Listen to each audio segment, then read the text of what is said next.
नमस्कार दोस्तों, स्वागत है आपका स्टडी फॉर सिविल सर्विसेज में। वीडियो को पूरा देखिए। कोई भी आपका फीडबैक है, कोई सजेशन है, तुरंत वीडियो में कमेंट करके जरूर बताइए। अच्छा लगे तो वीडियो लाइक जरूर कर लीजिए और ऐसे वीडियो लगातार फ्री में पाने के लिए चैनल को तुरंत सब्सक्राइब कर लीजिए और बेल आइकन को जरूर टैप कर लीजिए ताकि आगे भी सारे वीडियो आपको मिलते रहे। यूट्यूब में फॉलो करते हैं तो प्लीज ये वाला फ्री टेलीग्राम चैनल जरूर ज्वाइन कर लीजिएगा। सारे नोटिफिकेशन, सारे अपडेट यहीं पे आते हैं, ध्यान रखिएगा। स्टडी फॉर सिविल सर्विसेज का कोई भी पेड ग्रुप अगर आपको ज्वाइन करना है तो सिर्फ 856488053096908523864455 यही नंबर है हमारे, सिर्फ जहां पे कॉल या व्हाट्सएप कर सकते हैं।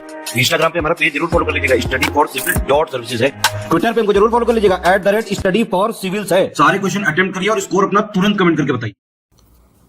दोस्तों नमस्कार, स्टडी फॉर सिविल सर्विसेज में आप सभी का स्वागत है। यूपी पीसीएस प्रीलिम्स एग्जामिनेशन 2024 के लिए हम लोग पेड क्विज देख रहे हैं। अगला वीडियो यहाँ पे देखेंगे।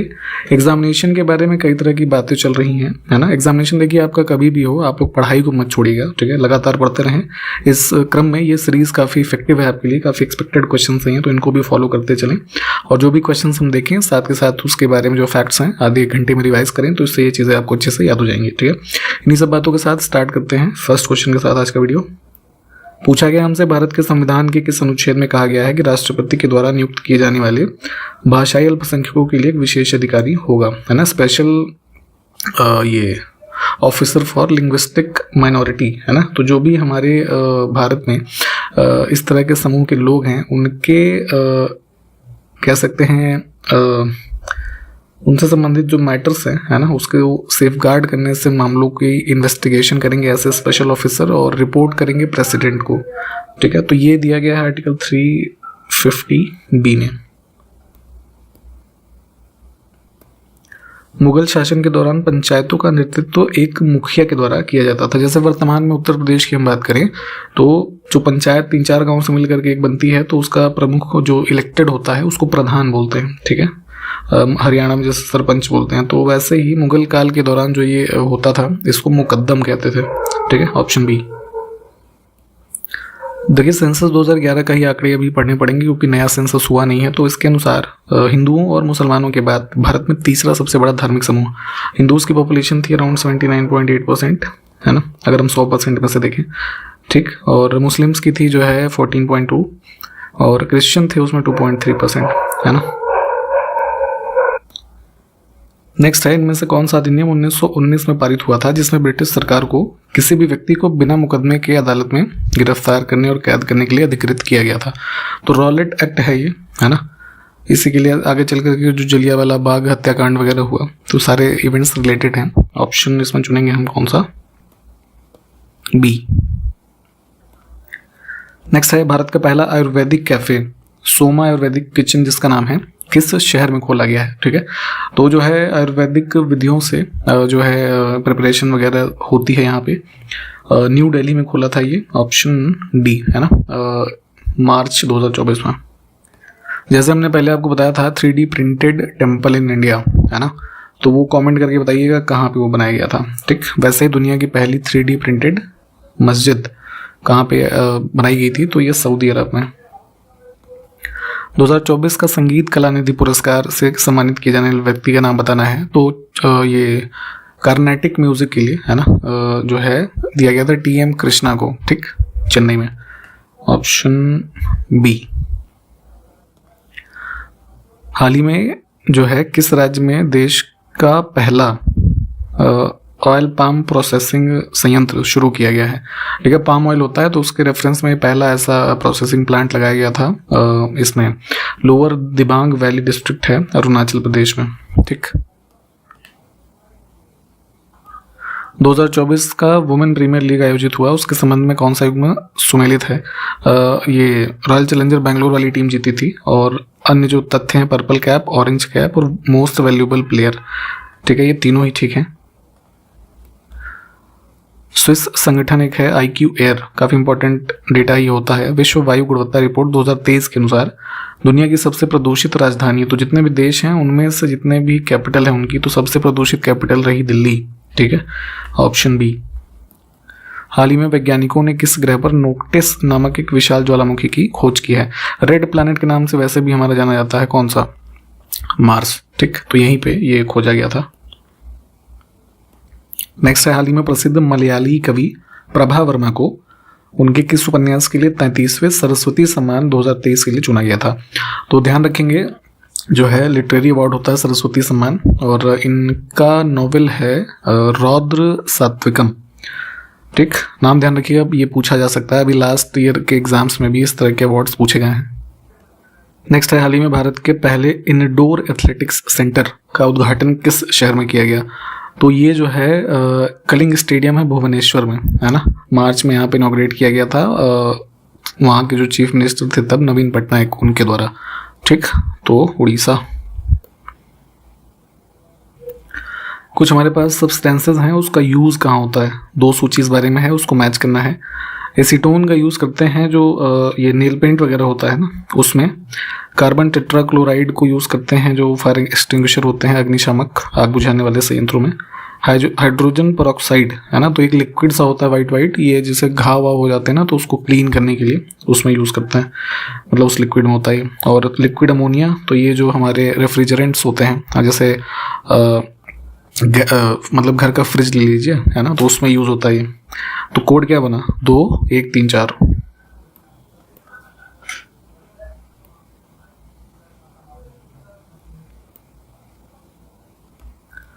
कुछ हमारे पास स्टेटमेंट्स हैं, उसमें से देखना है कौन सा सही नहीं है। बहुत ध्यान से देखा करिए। इसमें किसी परमाणु के नाभिक का टूटना लिखा है संलयन कहलाता है, ये गलत है, विखंडन होगा ये, न्यूक्लियर फिजन, फ्यूजन नहीं होगा। ठीक, तो अन्य विकल्प ठीक है। ड्राई सेल्स कई सारे इक्विपमेंट्स में यूज होता है, तो उसमें किसका उपयोग विद्युत अपघट्य, है ना, इलेक्ट्रोलाइट्स के रूप में यूज होता है? फर्स्ट ऑप्शन ही करेक्ट है, अमोनियम क्लोराइड और जिंक क्लोराइड। ठीक, ये काफ़ी इंपॉर्टेंट क्वेश्चन हो सकता है, दोबारा पूछे जाने की उम्मीद है इसकी, क्यों बताता हूँ भी। देखिए, ऐसी बैटरियां जिन्हें रिचार्ज नहीं किया जा सकता और सिंगल उपयोग के लिए उत्पादित की जाती हैं, वे क्या कहलाती हैं? जैसे हमारा मोबाइल फ़ोन है, टैबलेट है ना, या लैपटॉप हो गया, इसमें जो बैटरी लगी है दैट कैन बी रिचार्ज्ड, है ना। जब वो उसकी बैटरी 0% होती है तो हम दोबारा से उसको 100% कर सकते हैं। ठीक, तो वो अलग हो गया। यहाँ पे लिखा है जिनको रिचार्ज हम नहीं कर सकते, फॉर एग्जांपल जो बैटरी कैलकुलेटर में होती है। ठीक है, और अभी हालिया एक मुद्दा चल रहा है, हरियाणा में असेंबली इलेक्शंस हुए, ठीक है, 2024 अक्टूबर में। तो ये आरोप लगाया कुछ पार्टीज़ के लोगों ने कि जो काउंटिंग हो रही थी जब उसकी वोट्स की, तो जो वहाँ पे बैटरीज हैं इसमें मशीन में और वीवीपैट में, तो उनकी जो है वो स्टेटस 99% पाया गया, है ना। क्योंकि अब इलेक्शन के दिन वो इलेक्शन भी उससे हुआ, मतलब वोट डाली गई, फिर वही मशीन रखी होती है ना, 4-6 दिन के बाद उसकी काउंटिंग होती है, तो उनका कहना था कि कुछ उसमें परसेंटेज कम होना चाहिए ना। तो होता क्या है कि इलेक्ट्रिक जो ये वोटिंग मशीन्स हैं इसमें भी यही सिंगल यूज़ वाला सेल यूज़ होता है ना, जो कि रिचार्ज नहीं किया जा सकता, जिसमें हम इलेक्ट्रोलाइट्स के रूप में वो चीज़ें यूज करते हैं जो अभी हमने ऊपर देखा था, तो जो केमिकल रिएक्शंस के माध्यम से उसमें एनर्जी प्रोड्यूस कर रहे हैं। ठीक है, तो इनको कहते हैं प्राइमरी बैटरी, ऑप्शन सी। ठीक, तो इसको ध्यान रखिएगा, ये पूछा जा सकता है इस तरीके से, या फिर जो बातें मैंने अभी बताई हैं उससे संबंधित कोई फैक्ट। नेक्स्ट है जैव विकास, है ना, जिसको इवोल्यूशन हम कहते हैं प्राणियों के बीच, उसको सर्वप्रथम किसने समझाया? तो इनिशियली जो है 19th सेंचुरी में ये बैप्टिस्ट लैमार्क हुए, है ना, इनको माना जाता है सबसे पहले। आगे चल करके जो फिर ये प्रॉपर एविडेंसेस के साथ चार्ल्स डार्विन की थियरी आती है ना, ओरिजिन ऑफ स्पीशीज वाली, तो ये भी है, पर यहाँ पे ऑप्शन डी को चुनेंगे। अब इसी क्रम में एक थियरी फिर से आई, म्यूटेशन थियरी ऑफ इवोल्यूशन, है ना। नए जीवों का जो कह सकते हैं इवोल्यूशन हो रहा है, तो म्यूटेशन की ही उसमें घटना जो है इन्वॉल्व होती है ना। तो ये अर्ली 20th सेंचुरी में ह्यूगो डी व्रीज, है ना, एक बोटानिस्ट थे काफ़ी फेमस, इन्होंने दिया था। एक जीव पहले होता था आर्कियोप्टेरिक्सिस, है ना, तो किन वर्गों के प्राणियों के बीच की एक योजक कड़ी है? तो जैसे आज हम पढ़ते हैं रेप्टाइल, है ना, बर्ड, ठीक है, एम्फीबियन हो गया, तो यहाँ पे रेप्टाइल और बर्ड के बीच का मान सकते हैं कि दोनों के फीचर इसमें उपस्थित थे। ठीक, इसको इमेज एक बार देख लीजिएगा। ठीक है, तो ऑप्शन बी। नेक्स्ट है नेट डोमेस्टिक प्रोडक्ट, जैसे जीडीपी में पढ़ते हैं, है ना, तो ऐसे ही नेट डोमेस्टिक प्रोडक्ट भी होता है। तो इसका सबसे अच्छा निरूपण करने वाला विकल्प होगा जीडीपी में से जो है डिप्रेसिएशन को घटा दीजिए, है ना, तो ये वैल्यू होगी एनडीपी की। इसमें से क्या समायोजित सकल आय के अंतर्गत शामिल होता है? तो गवर्नमेंट के रेफरेंस में देखें तो एडजस्टेड ग्रॉस इनकम में इंटरेस्ट, डिविडेंड और ये फॉरेक्स से जो गेन हो रहा है, ये सारे कंपोनेंट हैं। लेकिन कॉन्सेप्ट जो भी देख रहे हैं, सपोज जैसे हमने एनडीपी देखा, यहाँ पे एडजस्टेड ग्रॉस इनकम देख रहे हैं, आगे कुछ और प्रश्न देखेंगे, इसके बारे में थोड़ा डिटेल में आप लोग पढ़ते चलें।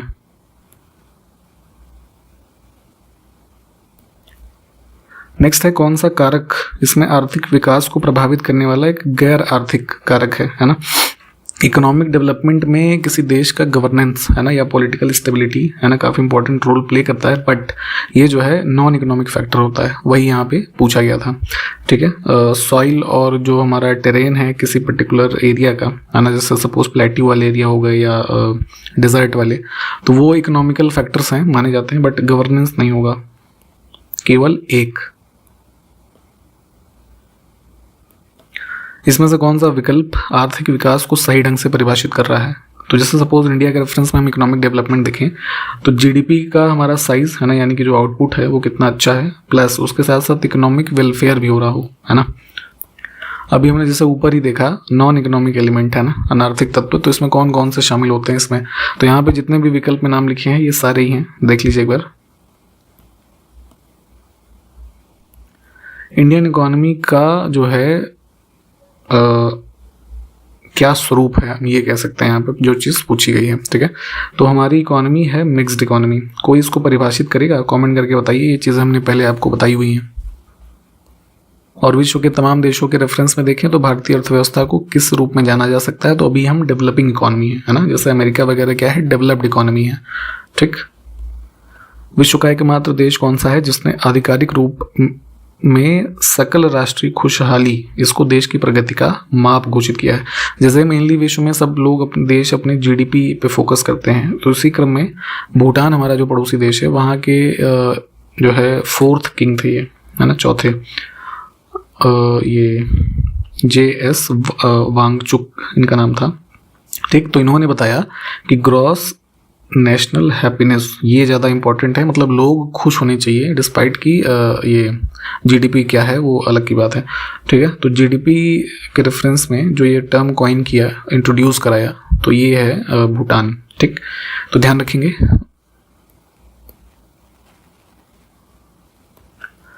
भारत के कृषि क्षेत्र में आमतौर पर किस प्रकार की बेरोजगारी पाई जाती है। भारतीय कृषि की यह विशेषता है क्योंकि हमारे यहाँ एम्प्लॉयमेंट इतना है नहीं, और सबसे ज़्यादा जो आर्थिक नियोजन अगर हम देखें सपोज उत्तर प्रदेश के रेफरेंस में, तो यहाँ लोग जो है कृषि कार्यों में ज़्यादा संलिप्त हैं। ठीक, ऐसा क्यों है, सपोज एक घर में 5 लोग हैं, ठीक, उनके पास मान लीजिए 1 हेक्टेयर ज़मीन है, ठीक है, उसमें किसी अभी जैसे रबी की बुआई का सीज़न आ रहा है, तो गेहूं की बुआई करनी है, 2 लोगों का ही काम है सिर्फ, लेकिन वो क्या होता है कि 5 लोग इन्वॉल्व हो जाते हैं उस पर्टिकुलर खेती को करने के लिए। ठीक है, तो इस प्रकार की बेरोजगारी, क्योंकि काम तो 2 का ही है परंतु 3 लोग फालतू के उसमें लगे हुए हैं ना, तो इसको बोलते हैं प्रच्छन्न बेरोजगारी, डिसगाइज्ड अनएम्प्लॉयमेंट, ऑप्शन बी। ठीक है, तो इसकी परिभाषा भी यही है कि आवश्यकता से अधिक लोग जब किसी कार्य में संलिप्त हो जहाँ पे कम लोगों की भी जरूरत से काम हो जाए, तो वही होता है। एक संस्था है नाबार्ड, ठीक है, national bank for agriculture and rural development. ठीक, तो 12 जुलाई 1982 को इसकी स्थापना हुई थी। ठीक है, अब पूछा गया है कि इनिशियल कैपिटल जो है ना, कितनी पूंजी के साथ ये प्रारंभ किया गया था। ठीक, तो जो है ये था 100 करोड़ रुपए, ऑप्शन सी। ठीक, कोई ये बताइए जरा इसका वो कहाँ पे है हेडक्वार्टर। IRDAI भारतीय बीमा विनियामक और विकास प्राधिकरण, जितने जैसे LIC वगैरह है ये सब बीमा करते हैं या अन्य संस्थाएं हैं, तो इनकी मेन ये रेगुलेटरी बॉडी है IRDAI। तो ये कहाँ पर लोकेटेड है इसका मुख्यालय। ठीक, तो ये जो है हैदराबाद में है। ठीक, ऑप्शन डी। नेक्स्ट है खादी और ग्रामोद्योग अधिनियम, जो है इसके आयोग के रेफरेंस में किस वर्ष में पारित किया गया था, तो आज़ादी के बाद 1956 है ना, यही सितंबर के महीने में ये एक्ट बना था, khadi and village industries commission act. और पर्पस वही था कि जैसे गांधीयन प्रिंसिपल्स हम पढ़ते हैं ना DPSP में, तो उसी में है कि एक कमीशन बनाया जाए जो कि खादी और विलेज इंडस्ट्रीज को प्रमोट करने के लिए कार्य करे। ठीक, न्यूनतम समर्थन मूल्य के स्थान पर किस फसल के लिए उचित और पारिश्रमिक मूल्य की घोषणा की जाती है? Fair and remunerative price. जैसे हमने पहले बता रखा है कि एमएसपी है ना, जो ये है मिनिमम 22 क्रॉप्स के लिए अनाउंस होता है, तो वैसे ही शुगर केन के लिए ये जो है इशू करते हैं ऑप्शन सी। निम्नलिखित में से कौन भारत में फसलों के लिए न्यूनतम समर्थन मूल्य की जो है सिफारिश करता है? तो जैसा भी हमने बताया कि 22 फसलों के रेफरेंस में जो ये चीज़ अनाउंस होती है, हर जो ये सीजन क्रॉपिंग सीजन होता है उससे पहले ये रेट, ठीक। तो जो है मिनिस्ट्री ऑफ एग्रीकल्चर की एक एडवाइजरी बॉडी है CACP, commission for agricultural cost and prices, option B. Next है डेबिट कार्ड पर कितने अंक होते हैं? ठीक है, तो बेसिकली ये पूछना चाह रहे हैं कि जो कार्ड का नंबर होता है कितने डिजिट का होता है। तो 4 के पेयर में 4 पेयर होते हैं, है ना, 16 डिजिट, ठीक, ऑप्शन बी। और कार्ड पे जैसे और जो इन्फॉर्मेशन होती हैं वो एक्सपायरी डेट, मेनली कब कार्ड एक्सपायर हो रहा है, आपका नाम, ठीक है, और कार्ड के पीछे 3 डिजिट होती है तो उसको CVV बोलते हैं, ठीक है। तो इसका फुल फॉर्म भी कई बार पूछ लेते हैं, तो ये होता है कार्ड वेरिफिकेशन वैल्यू, ठीक।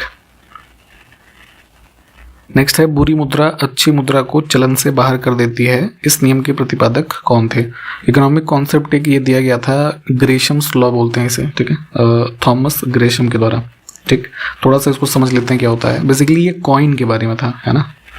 कॉइन में क्या होता है, 2 तरह के कॉइन होते हैं। एक हमारे पास कुछ कॉइन्स होते हैं जो थोड़े नए नए होते हैं, कुछ होते हैं पुराने हो जाते हैं, ठीक है। हालांकि आजकल ये चीज़ इतनी मायने नहीं रखती क्योंकि UPI वगैरह का ज़माना आ गया, तो कॉइन वगैरह का यूज बहुत कम हो गया। पहले क्या होता था कि कॉइन वगैरह के यूज़ ज़्यादा थे, तो उस बारे में इन्होंने ये बताया अपने उसमें, मतलब कह सकते हैं थियरी में, कि जो है लोगों की एक मतलब नेचुरल टेंडेंसी होती है कि वो जो उनके पास अच्छे कॉइन हैं उसको यूज़ कम करते हैं वो, ठीक है, और जो थोड़े से ख़राब या घिसे पिटे, है ना, तो मेनली यही उस थियरी में इन्होंने बताया कि जो अंडरवेट कॉइन है ना, over the period of time जो यूज़ करके घिस गए हैं या उसका वजन कम हो गया या थोड़े से स्क्रैचेस वगैरह उसमें जाते हैं, तो लोग उस कॉइन को ईजिली यूज़ करते हैं जल्दी, है ना। जो उनके अच्छे कॉइन हैं उनको अपने पास संभाल के रखते हैं, ठीक है। तो इसी टेंडेंसी को इन्होंने कहा ये कि बुरी मुद्रा अच्छी मुद्रा को चलन से बाहर कर देती है ना। तो ओवर द पीरियड क्या होगा कि अच्छी अच्छी मुद्रा सबने अपने घरों में रख ली, है ना, और ये घिसे पीटे सिक्के मार्केट में चल रहे हैं, तो क्या हुआ कि जो बुरी मुद्रा थी उसने अच्छी मुद्रा को सर्कुलेशन से बाहर कर दिया, है ना। तो यही चीज़ थी। इसमें से पिगोवियन टैक्स के रूप में वर्गीकृत किसको किया जा सकता है? ठीक है, पिगोवियन टैक्स बेसिकली ऐसी एक्टिविटीज़ के ऊपर मेनली प्राइवेट इंडिविजुअल या बिजनेसेस पे लगाया जाता है जो सोसाइटी के ऊपर एक एडवर्स इफेक्ट, है ना, डाल रहे हैं। ठीक, तो कार्बन उत्सर्जन बहुत सारी कंपनीज करती हैं, उसका नेगेटिव इम्पैक्ट है ना, एनवायरमेंटल भी और सोसाइटी पे। तो कार्बन टैक्स जो है इसमें से ये हो जाएगा पिगोवियन। नेक्स्ट है गिनी गुणांक किसके लिए प्रयोग करते हैं? तो गिनी कोफिशिएंट या फिर जो है गिनी इंडेक्स भी कहते हैं इसे, या गिनी रेशियो। ठीक, तो जो है इकोनॉमिक इनइक्वालिटी कह सकते हैं जो किसी सपोज एक पर्टिकुलर एरिया की पॉपुलेशन के बीच है। ठीक,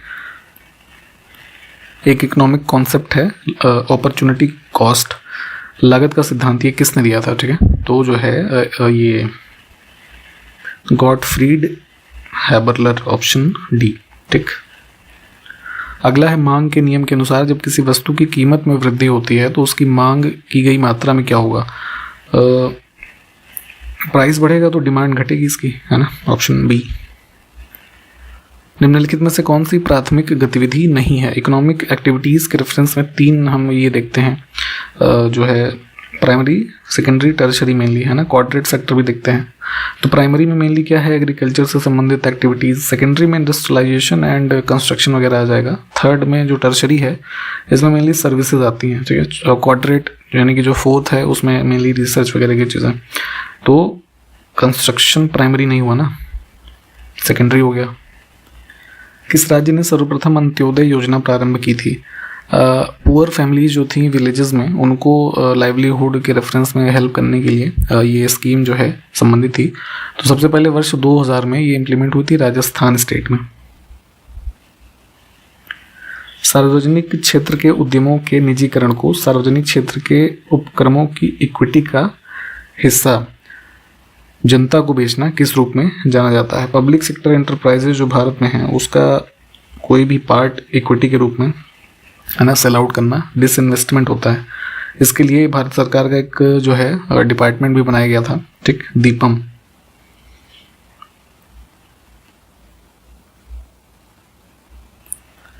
किस समिति के द्वारा क्षेत्रीय ग्रामीण बैंकों के संगठन और कार्यों में संशोधन करके इनकी संरचना को और सुदृढ़ करने के संबंध में सुझाव दिया गया? तो 1977 में भारत सरकार ने कमेटी अपॉइंट की थी, दंतेवाला कमेटी, ठीक है। तो इन्होंने ही इस संबंध में सुझाव दिए, है ना। और रूरल जो पुअर हैं उनको क्रेडिट प्रोवाइड किया जा सके आरआरबीज के माध्यम से, है ना। मेनली इस पर इनका फोकस रहा। 1978 में इन्होंने अपनी रिपोर्ट दी थी, ठीक है। बी ऑप्शन करेक्ट है यहाँ पे। और हमने इस वीडियो को भी कंप्लीट किया है यहाँ पे। सारे क्वेश्चंस प्लीज़ देखिए, कुछ क्वेश्चंस पूछे गए हैं, उसके उत्तर कमेंट करके बताने हैं। पेड ग्रुप से संबंधित कोई भी इन्फॉर्मेशन, टेस्ट सीरीज या पेड क्विज में एडमिशन लेना चाहें तो इसी वीडियो के डिस्क्रिप्शन बॉक्स में 3 मोबाइल नंबर हैं, कॉल या व्हाट्सएप करके एडमिशन ले सकते हैं, ठीक है। इन्हीं सब बातों के साथ समाप्त करते हैं, मिलेंगे अगले वीडियो में, ठीक है, आगे के प्रश्नों के साथ। तब तक के लिए नमस्कार, जय हिंद।